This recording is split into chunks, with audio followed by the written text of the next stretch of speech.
Nous sommes sur les nouvelles voies pavées du quartier Aglar-Lazunto. Et pour ceux qui l'ont vécu, circuler ici était pénible. Aujourd'hui, la mobilité est plus aisée, mais derrière cette avancée, les populations, elles, font face à un autre problème.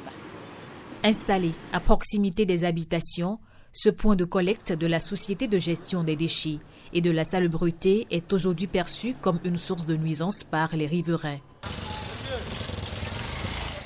Au rythme parfois des allées et venues des tricycles qui déchargent les ordures, des effluves nauséabondes se dégagent régulièrement à leur grand désagrément.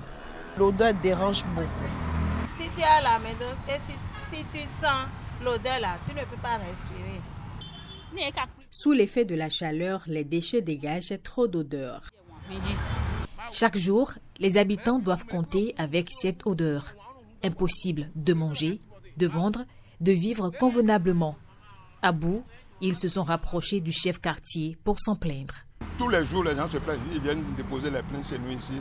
Nous aussi, on ne cesse pas d'informer. Même la GDS, on les a écrits. Plusieurs fois, ils sont venus, ils nous ont déplacés. On est allé à l'endroit où ils ont dit « Ah, bientôt maintenant, on va construire. » Depuis plus de 6 ans, rien n'est fait. Rien n'est-il vraiment fait? Sur le site, nous avons posé la question à Armel Madéan, chef service de la gestion des déchets solides à la SGDS. Ici, nous sommes dans un quartier, Agla, un des quartiers les plus peuplés du Bénin. Et qui parle de quartier peuplé parle inévitablement d'une grande quantité de déchets produits par la population, les ménages. C'est dans ce cadre que ce site, une fois reçu de la mairie, la SGDS, l'a modernisé parce que les infrastructures qui existaient ne répondent plus aux besoins d'aujourd'hui. Et secondo, la SGDS a accompagné en mettant sur place les normes en vigueur, principalement les règles HSE. Les normes HSE sont comme le carnet de santé et de sécurité d'une entreprise pour que tout le monde reste en bonne santé.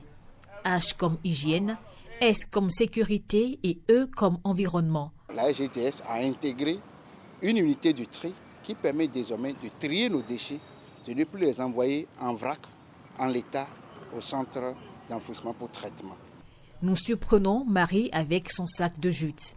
Elle fait partie de celles à qui le tri profite. Revendeuse de bouteilles en plastique, elle vient s'approvisionner une fois par semaine. Sur le site, l'hygiène n'est pas une option. Les règles sont gravées et sont suivies à la lettre. Odilon en est le responsable. Le site est nettoyé régulièrement et les enlèvements, lorsque les caissons sont pleins, sont enlevés au fur et à mesure. D'où vient alors cette odeur et pourquoi les populations se plaignent-elles? Il y a un traitement phytosanitaire qui se fait de temps en temps pour atténuer ces odeurs-là et aussi chasser les rats et autres insectes qui vont se multiplier sur le point de regroupement. Donc ces odeurs et autres, je ne pense pas que ça va les déranger. Bon, peut-être un tout petit peu. La réponse se trouve visiblement dans l'appréciation. Le peu ici est diversement quantifié selon qu'on soit agent de la SGDS ou du voisinage du point de collecte. Et pour Armel, les raisons des plaintes des populations se trouvent aussi ailleurs.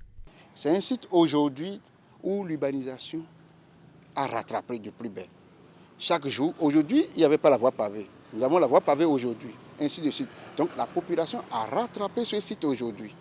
Donc c'est tout à fait compréhensible le fait que la population commence par relever le fait que ce site les dérange.